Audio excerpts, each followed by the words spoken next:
তোমাকে ডাকি যদি একবার আল্লাহ, আমাকে কাছে টানো বারবার। তোমাকে ডাকি যদি একবার আল্লাহ, আমাকে কাছে টানো বারবার। যদি পথ ভুলে যাই আমাকে দিও ঠাই, যদি পথ ভুলে যাই আমাকে দিও ঠাই।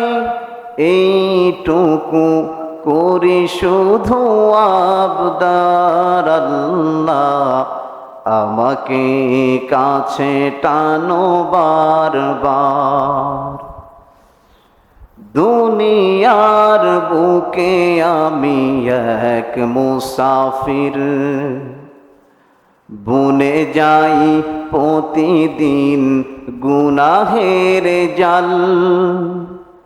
স্বপ্নেরা দল বেঁধে রাতে করে বীর, আসবে কি কাঙ্ক্ষিত সোনালি সকাল।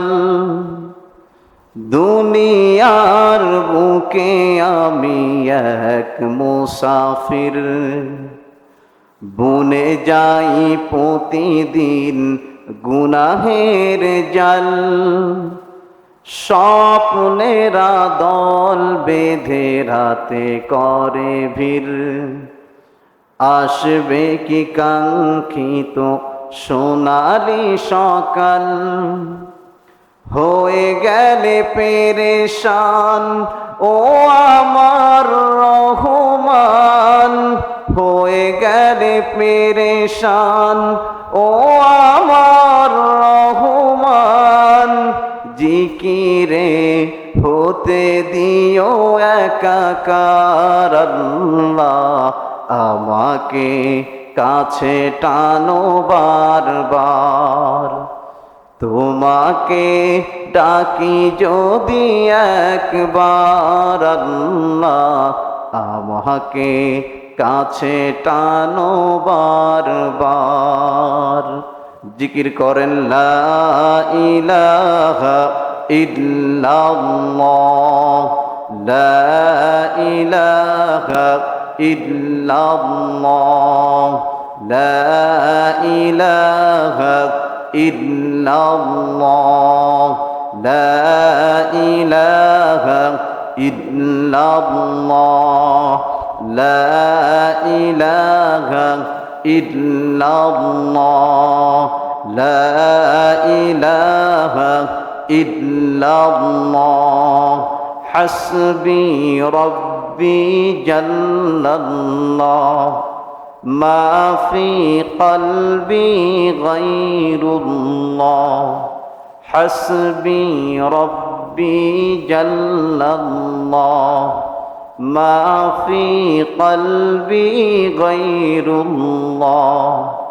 নূর মুহাম্মদ সাল্লাল্লাহ, লা ইলাহা ইল্লাল্লাহ, লা ইলাহা ইল্লাল্লাহ, লা ইলাহা ইল্লাল্লাহ, লা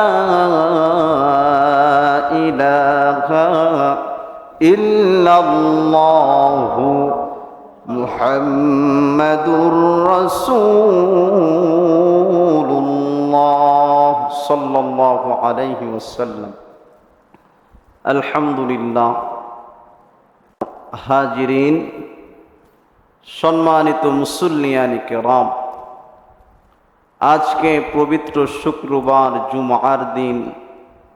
এই পবিত্র দিনে, মহান দিনে রব্বুল আলামিন আমাকে আপনাকে কবুল করে নিয়ে আল্লাহ সুবহানাহু ওয়া তাআলার ঘর, মসজিদ, শান্তির জায়গা, নিরাপত্তার জায়গা, এই শান্তির জায়গায়, নিরাপত্তার জায়গায় আল্লাহ সুবহানাহু ওয়া তাআলা আমাকে আপনাকে আসার মতো, বসার মতো, আমাকে কিছু কথা বলা, আপনাদেরকে কিছু কথা শোনার মতো আল্লাহ তৌফিক দান করেছে।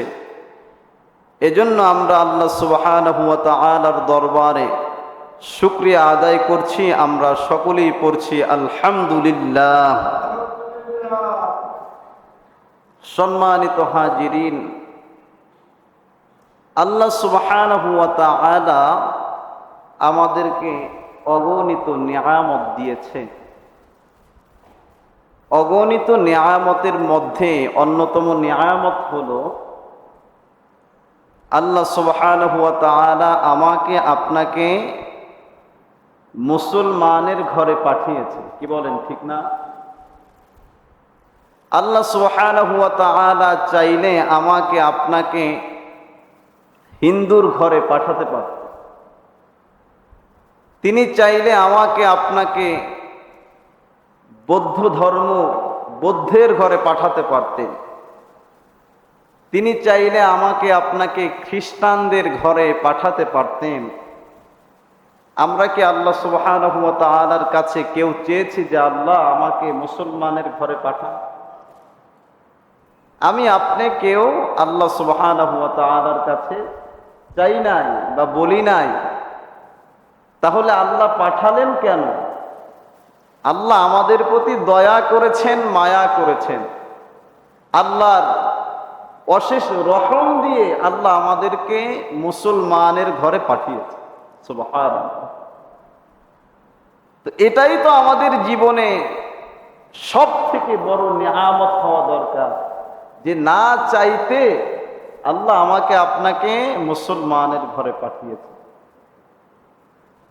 এজন্য আমরা আল্লাহ সুবহানাহু ওয়া তাআলার দরবারে মুসলমানের ঘরে পাঠানোর কারণে আমরা যদি সারা জীবন সিজদায় অবনত হয়ে আমাদের জীবনটা সিজদার ভিতরে পার করে দেই, তাহলে আল্লাহর এই একটা নিয়ামতের প্রশংসা করে শেষ করা যাবে? তো যাই হোক, আল্লাহ সুবহানাহু ওয়া তাআলা যেহেতু আমাকে আপনাকে মুসলমানের ঘরে পাঠিয়েছে, এই নিয়ামতের প্রশংসা স্বরূপ আমরা আরো একটা বার পড়ছি আলহামদুলিল্লাহ। অনেক ভাইয়েরা দেখেন, আজকে শুক্রবার, জুমার দিন, হ্যাঁ, মহান দিন, পবিত্র দিন। অনেক ভাইরা এই পবিত্র দিনে, মহান দিনে অযথা সময়কে নষ্ট করে, সময়কে অপচয় করে নিজের ইচ্ছায় মসজিদে আসতেছেন। এটা আমাদের জন্য আফসোস এবং পরিত্রাণের ব্যাপার। না জানি কবরে আমার আপনার কি হয়, কি বলেন, ঠিক না? এজন্য সম্মানিত হাজিরিন, যেই সমস্ত ভাইয়েরা বা যেই সমস্ত ভাইদেরকে আল্লাহ দ্বীনের বুঝ দান করেন নাই, আমরা তাদের জন্য দোয়া করি আল্লাহ যেন তাদেরকে দ্বীনের পরিপূর্ণ বুঝ দান করেন। আমরা সকলেই পড়ছি আমিন। সর্বোপরি দুরূদ পেশ করি সাইয়্যিদুল মুরসালিন, সাইয়্যিদুস সাকলাইন, ইমামুল মুরসালিন, রাহমাতাল লিল আলামিন। আমরা সকলেই মোহাব্বত নিয়ে পড়ি সাল্লাল্লাহু আলাইহি ওয়াসাল্লাম। সম্মানিত হাজিরিন, আজকে আমরা এই মহামান্বিত দিনে, এই শুক্রবার দিনে আমরা একটি গুরুত্বপূর্ণ বিষয় নিয়ে আলোচনা করব। যে আলোচনাটুকু আমি করব, আপনারা আলোচনাটুকু শুনবেন। আল্লাহ সুবহানাহু ওয়া তাআলা সেই আলোচনাটুকু আমাকে এবং আপনাদের সবাইকে ইখলাসের নিয়তে সুন্দরভাবে আমল করার মতো আল্লাহ তৌফিক দান করুন। আমরা পড়ছি আমিন। আজকে আমরা আলোচনা করব ইস্তিগফারের ফজিলত নিয়ে। আমার সঙ্গে সবাই একটু পড়েন মেহেরবানি করে, আস্তাগফিরুল্লাহ। সবাই পড়েন আস্তাগফিরুল্লাহ, আস্তাগফিরুল্লাহ। এই যে আস্তাগফিরুল্লাহ, এইটার ফজিলত নিয়ে আমরা সংক্ষিপ্ত পরিসরে কিছু কথা শুনব। পর্দার অন্তরালে যেই সমস্ত মায়েরা বোনেরা শুনছেন, আপনারাও গভীর মনোযোগ দিয়ে শুনবেন। কারণ জীবনে একটি আমল যদি আমার আপনার কাজে লেগে যায়, ওই একটি আমলের বরকতে আল্লাহ আমাকে আপনাকে নাজাত দিতে পারে। কি বলেন, ঠিক না? এজন্য আজকে আমরা এই ইস্তিগফারের ফজিলত সম্পর্কে কিছু কথা শুনবে ইনশাআল্লাহ। রাহমাতাল লিল আলামিন বলেন, মান লাজিমাল ইস্তিগফার জাআলাল্লাহু লাহু মিন কুল্লি যিকিম মাখরাজা ওয়া মিন কুল্লি হাম্মিন ফারাজা ওয়া রাযাকাহু মিন হাইসু লা ইয়াহতাসিব। নবীজি সাল্লাল্লাহু আলাইহি ওয়াসাল্লাম বলেন, যেই বান্দা ইস্তিগফারের সঙ্গে সদা সর্বদা আঠার মতো লেগে থাকবে, অর্থাৎ হাঁটতে চলতে উঠতে বসতে সর্বক্ষণ যেই ব্যক্তি ইস্তিগফার করবে, আল্লাহ রাব্বুল আলামিন ওই ব্যক্তিকে 5টি জিনিস দিবেন। সুবহানাল্লাহ। কয়টি জিনিস দিবেন বলেন? 5টি জিনিস দিবেন। জাআলাল্লাহু লাহু মিন কুল্লি যিকিন মাখরাজা। রাহমাতাল লিল আলামিন বলেন, 1 নম্বরে যেই জিনিস আল্লাহ দান করবেন, আল্লাহ রাব্বুল আলামিন ওই বান্দার সকল প্রকার বিপদ থেকে মুক্তির ব্যবস্থা করে দিবেন। বিপদ এটা আমাদের সবার কম বেশি আছে, কি বলেন, আছে না নাই? বিপদের শেষ নাই, একটার পর একটা বিপদ, একটার পর একটা বিপদ। কেউ যদি নিয়মিত ইস্তিগফারের সঙ্গে লেগে থাকে, কেউ যদি নিয়মিত এই ইস্তিগফার পড়তে থাকে, নবীজি সাল্লাল্লাহু আলাইহি ওয়াসাল্লাম বলেন, জাআলাল্লাহু লাহু মিন কুল্লি যিকিন মাখরাজা। আল্লাহ সুবহানাহু ওয়া তাআলা তাকে বিপদ আপদ থেকে মুক্ত করে দিবেন। পড়েন সুবহানাল্লাহ। ওয়া মিন কুল্লি হাম্মিন ফারাজা। ব্যক্তি যদি সদা সর্বদা ইস্তিগফার পড়তেই থাকে, ইস্তিগফার করতেই থাকে, রাহমাতাল লিল আলামিন বলেন, আল্লাহ সুবহানাহু ওয়া তাআলা ওই বান্দার সকল প্রকার চিন্তার মুক্তর ব্যবস্থা করে দিবেন। সুবহানাল্লাহ। অর্থাৎ চিন্তা মুক্ত করে দিবেন, টেনশন মুক্ত করে দিবেন। আমরা এখানে যারা আছি সকলেরই কম বেশি চিন্তা আছে, কি বলেন, আছেন? একটার পর একটা চিন্তা আর চেতনার কোনো শেষ নাই। তো আমি আপনি যদি নিয়মিত এই আমলটা করতে পারি, নিয়মিত ইস্তিগফারের সঙ্গে লেগে থাকতে পারি, তাহলে আমার আপনার চিন্তা যিনি মুক্ত করবেন তিনি কে? আল্লাহ মুক্ত করে দিবেন। সম্মানিত হাজিরিন, এই আমলটা করবেন, বেশি থেকে বেশি পরিমাণে এই আমলটা করার চেষ্টা করে। 3 নম্বরে যেই পুরস্কারের কথা বলা হয়েছে, وَيَرْزُقُهُ مِنْ حَيْثُ لَا يَحْتَسِبُ। বান্দা যদি ইস্তিগফারের সঙ্গে আঠার মতো লেগে থাকে, ইস্তিগফার পড়তেই থাকে, আল্লাহ রাব্বুল আলামিন ওই বান্দাকে এমন জায়গা থেকে রিজিক দান করবেন, আল্লাহর বান্দা সে কল্পনাও করতে পারবে না। কি চমৎকার ভাবে পুরস্কারের কথা ঘোষণা হয়েছে। দেখেন, ইস্তিগফার যে এটা হলো আস্তাগফিরুল্লাহ, বলেন আস্তাগফিরুল্লাহ, এটা কি অনেক বেশি কঠিন? বলেন, এটা অনেক বেশি কঠিন? এটা কঠিন না, সহজ একটি ব্যাপার। আর আমরা এখানে যারা আছি, আমার মুরব্বীরা, যুবকেরা যারাই এখানে আছেন, আপনারা তো কেউ বুকে হাত দিয়ে বলতে পারবেন যে আমাদের জীবনে কোনো গুনাহ নাই, এটা বলার কোনো সুযোগ আছে? কথা বলেন, আছে? গুনাহের কোনো শেষ নাই। আমার আপনার জীবনে চক্ষু দুইটা যদি বন্ধ করেন, তাহলে দেখবেন এমন কোনো গুনাহ নাই, এমন কোনো অপকর্ম নাই যেই গুনাহ আমার দ্বারা আপনার দ্বারা হয় নাই। কি বলেন, ঠিক কিনা? সব গুনাহ কম বেশি আমার দ্বারা আপনার দ্বারা হয়েছে।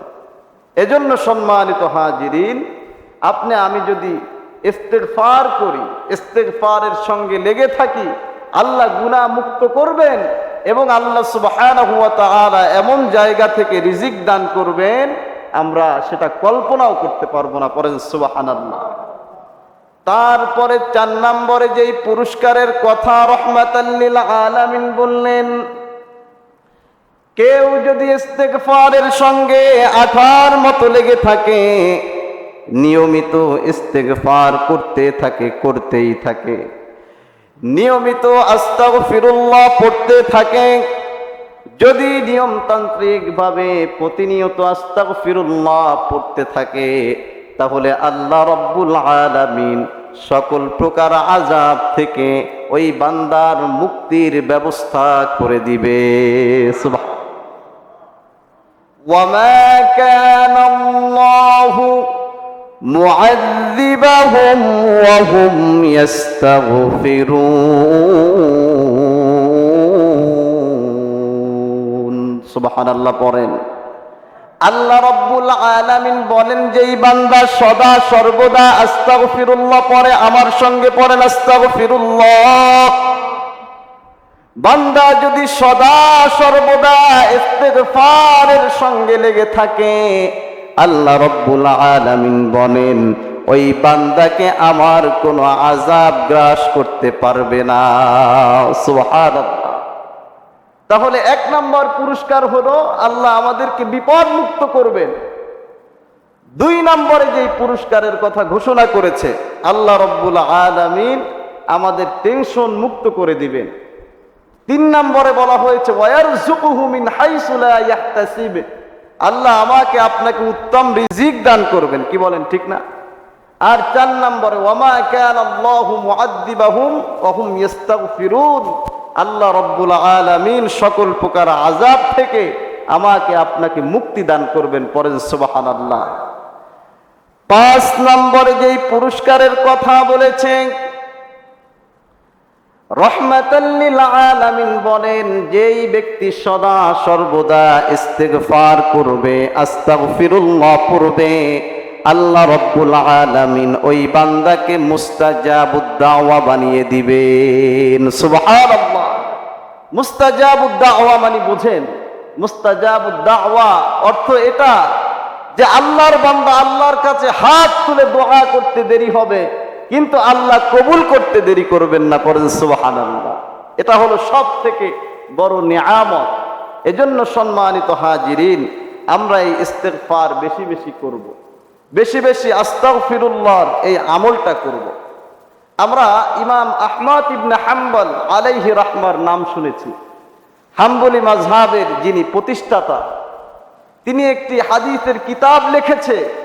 হাদিসের সব থেকে বড় কিতাব মুসনাদে আহমদ ইবনে হাম্বল, এই কিতাবটা লিখেছে তিনি। পড়েন সুবহানাল্লাহ। এই কিতাবের ভিতরে প্রায় 40,000 হাদিস এনেছে। কত হাজার বলেন? 40,000 হাদিস এনেছে মুসনাদে আহমদ ইবনে হাম্বল। তো মুসনাদে আহমদ ইবনে হাম্বল, হাম্বলি মাযহাবের যে প্রতিষ্ঠাতা আহমদ ইবনে হাম্বল আলাইহি রাহমা, তিনি এই হাদিস সংগ্রহ করার জন্য ঘুরতেন। দেশ থেকে দেশান্তরে একটা হাদিসের জন্য তিনি ঘুরে বেড়াতেন। পড়েন সুবহানাল্লাহ। এই যে এখন আমরা হাদিস পড়তেছি, হ্যাঁ, এটা এতটা সহজে আসে নাই। আমরা তো বইতে লেখা পেয়েছি, লেখা পেয়ে পড়তেছি, এটা আমাদের জন্য সহজ। কিন্তু যারা হাদিস সংগ্রহ করেছে তাদের জন্য এটা বড় কঠিন কাজ ছিল। কি বলেন, ঠিক না? মাইল থেকে মাইল হাঁটা লাগবে, দেশ থেকে অন্য দেশে যাওয়া লাগবে, এই এলাকা থেকে অন্য এলাকায় যাওয়া লাগবে একটা হাদিস আনার জন্য। ইমাম আহমদ ইবনে হাম্বল আলাইহি রাহমা হাদিস সংগ্রহ করার জন্য রওনা করলেন।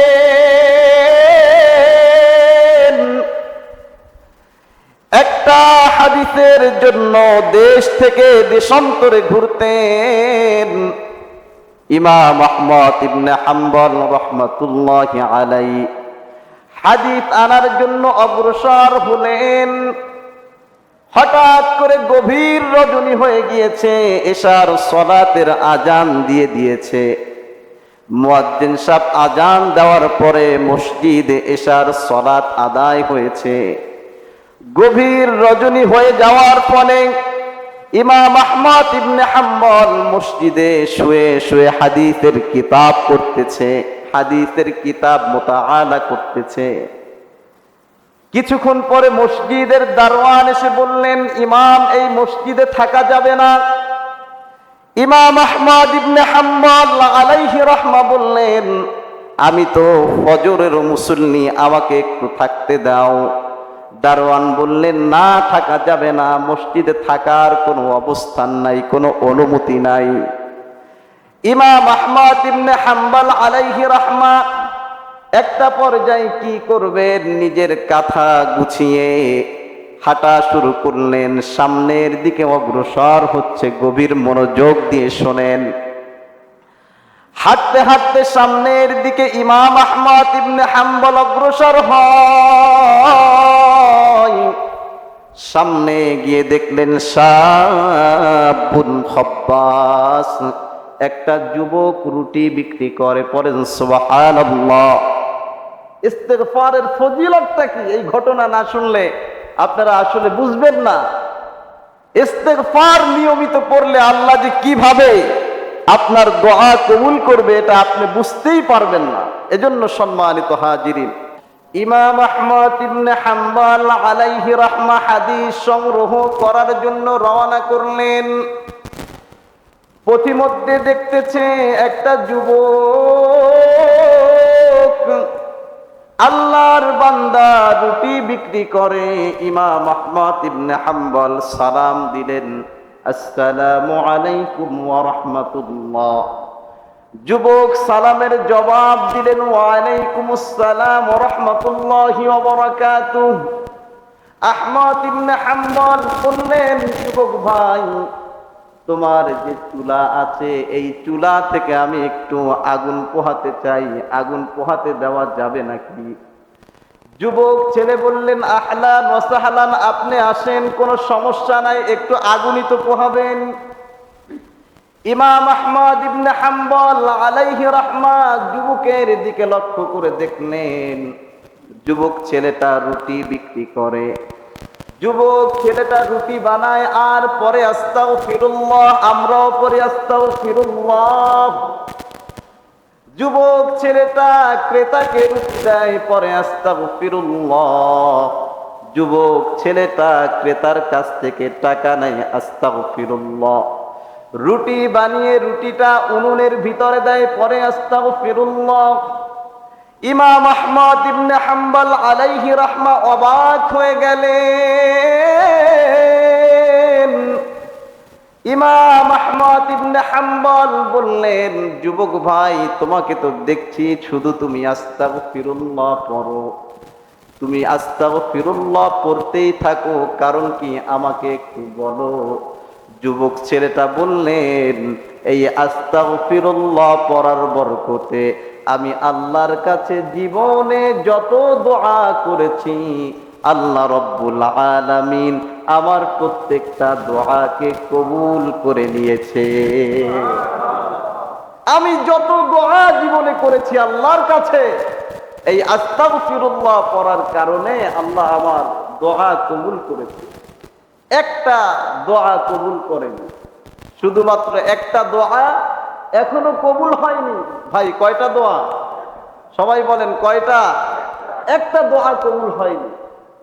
ইমাম আহমদ ইবনে হাম্বল আলাইহি রাহমা বললেন, কি বলো, তুমি রুটিওয়ালা, ইস্তেগফার পড়ার কারণে তুমি দোয়া করলে আল্লাহ দোয়া কবুল করে, আর আমি এত বড় মুহাদ্দিস, এত বড় ইমাম, আমি দোয়া করলেও তা আল্লাহ সরাসরি প্রাথমিক পর্যায়ে তাৎক্ষণিক কবুল হয় না, তুমি কি বলো?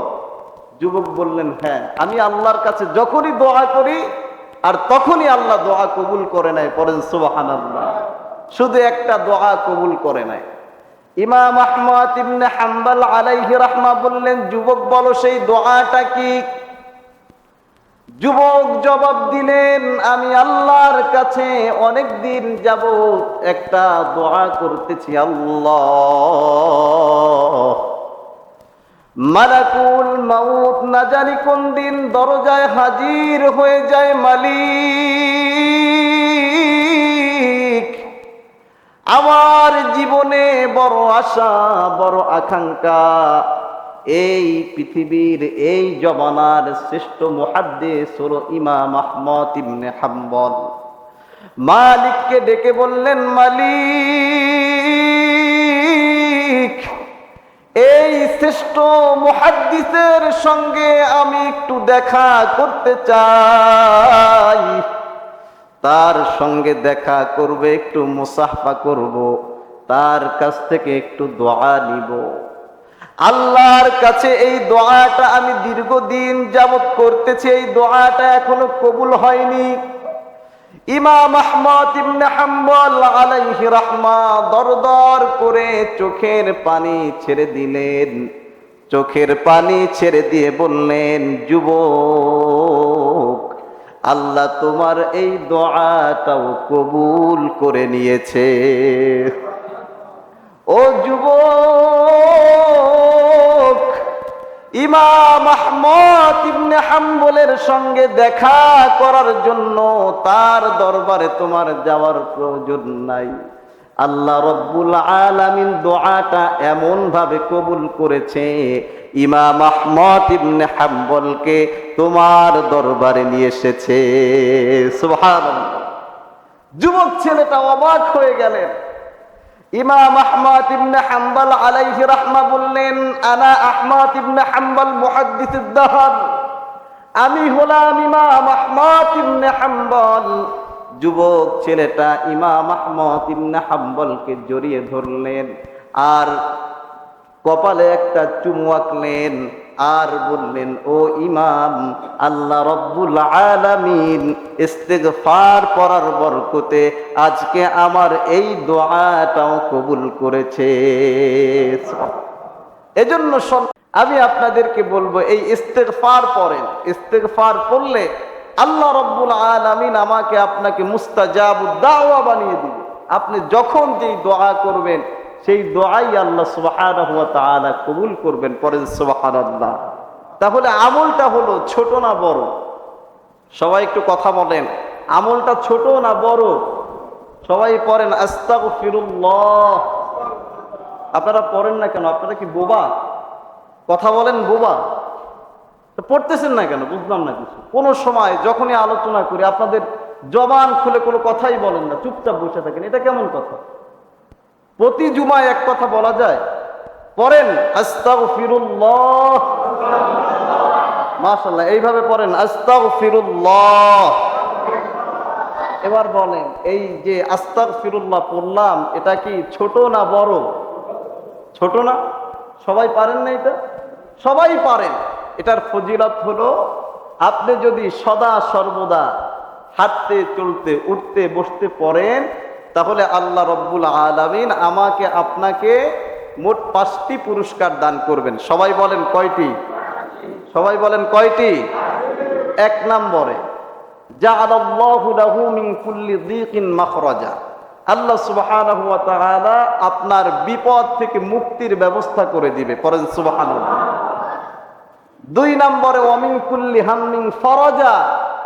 আপনি যদি পড়তেই থাকেন ইস্তিগফার আস্তাগফিরুল্লাহ, আল্লাহ রব্বুল আলামিন আপনার চিন্তা মুক্ত করে দিবেন। পড়েন সুবহানাল্লাহ। 3 নম্বরে হলো ওয়ায়ারযুকুহু মিন হাইসু লা ইয়াহতাসিব। আল্লাহ রব্বুল আলামিন আপনাকে উত্তম রিজিক দান করবেন, এমন জায়গা থেকে রিজিক দান করবেন যে আপনি কল্পনাও করতে পারবেন না। 4 নম্বরে যেই পুরস্কার দিবেন, ওয়ামা কানাল্লাহু মুআযযিবাহুম ওয়া হুম ইস্তাগফিরুন। আপনার প্রতি আল্লাহর কোনো আযাব গজব আসবে না। পড়েন সুবহানাল্লাহ। আর 5 নম্বরে যেটার কথা বলা হয়েছে, আপনাকে আল্লাহ মুস্তাজাবুদ দাওয়া বানিয়ে দিবে। অর্থাৎ আপনি আল্লাহর কাছে হাত তুলতে দেরি করবেন, আল্লাহ কবুল করতে দেরি করবেন। এজন্য প্রিয় ভাইরা, আমরা অনেক সময় অযথা নষ্ট করে ফেলি। কি বলেন, ঠিক না? আমরা গাড়িতে চলাচল করি, আমরা ক্ষেত খামারে কাজ করি, করি কি করি না বলেন? আমরা মাঝে মাঝে রাস্তায় হাঁটি, আমরা দোকানে বসে থাকি। এইভাবে সময়টাকে নষ্ট না করে কিয়ামতের দিন আল্লাহ সময় সম্পর্কে আপনাকে জিজ্ঞেস করবে যে তোমার সময় তুমি কোন জায়গায় ব্যয় করেছো। তো আপনি যদি আপনার সময়টা এই ছোট একটা আমল দিয়ে কাজে লাগান, তাহলে আখিরাতে এটা উপকারে আসবে কি আসবে না? দুনিয়াতে আসবে কি আসবে না? অবশ্যই আসবে। তো আজকে আপনাদেরকে এই আমলটি শিখিয়ে দিলাম। আমরা যাতে বেশি থেকে বেশি পরিমাণ এই আমলটি করতে পারি, আল্লাহ সেই তৌফিক আমাদেরকে দান করুন। আমরা সবাই পড়ি আমিন। আরেকটা বিষয় বলি, রহমাতাল লিল আলামিন বলেন নবীজি সাল্লাল্লাহু আলাইহি ওয়াসাল্লাম, প্রত্যেক আম্বিয়া আলাইহিমুস সালাম তারা হলেন মাসুম। তারা কি বলেন? সবাই বলেন তারা কি মাসুম? মানে তাদের কোনো গুনাহ নাই। একটা ছোট বাচ্চা, এটার কোনো গুনাহ আছে? কথা বলেন, গুনাহ আছে? বাড়িতে বসে দেখবেন বাচ্চা যাদের আছে, গিলাস তারপর থালা বাটি এগুলো ভালোভাবে রাখা যায় না, ওরা এটারে মানে ফেলায় দেয় একেবারে। আমার একটা গিলাস দিয়েছিল এখান থেকে পুরস্কার, তা আমার চেয়ারম্যান সে ওই আপনার কি বলে সেই গিলাসই ভেঙে ফেলাইছে, এখান থেকে দিয়েছিল বড় গিলাস, তো ছোট মানুষ ধরছে পড়ে ভেঙে গেছে। তো বাচ্চারা দেখবেন এগুলো করে। এখন এইগুলো যদি করে, আপনি কি বাচ্চাকে মারার কোনো সুযোগ আছে? বলেন না কেন? মানে কি হলো, মাসুম, কিছু বোঝে না, ওর কোনো গুনাহ নাই, ওর কোনো কি নাই, গুনাহ নাই। তো নবীরা, নবীদের কোনো কি নাই বলেন?